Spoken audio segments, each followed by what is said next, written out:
interesting scenario of how I got to get water over to this side of the house. Have no choice, you know.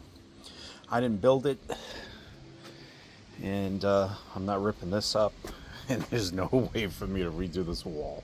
So what I do is I snake it up and over. This is usually in this position where the hose would come here. Good thing about it is, you know what? It's not so bad because usually the hose will stay like this. And I'll even pull it closer so you don't really notice it as much. And that's also the way I get electricity over. So now what I created with my sprinkler system is this. So I'm going to be covering this wall up. I got to cut down these lines. Originally, it was kind of ugly. It was just sitting here on this one.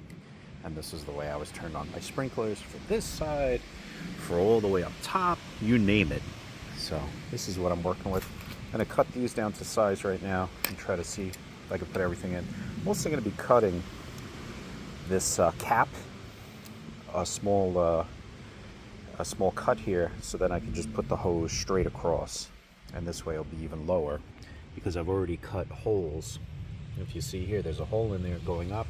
There's also another hole for it to come through, just to make it neater. Here is where it taps into the existing Mr. So it's basically just a conversion here. It took me a long time to try to figure this out. This blue lock system doesn't make it easy. They don't give you enough connections, so I'm gonna have to buy a couple more. But basically it's like a 3/4 into a 1/2.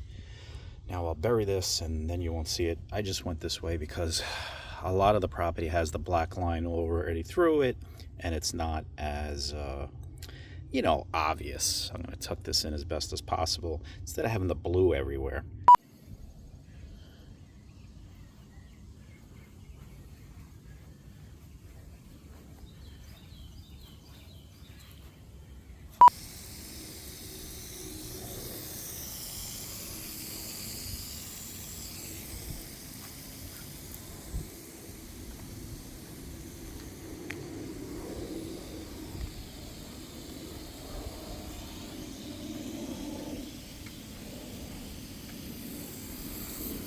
This guy can be a lot better. I gotta do a better system here. It's not enough coverage on this. These were like leftovers. I gotta do something better in these spots. Never really planted them in.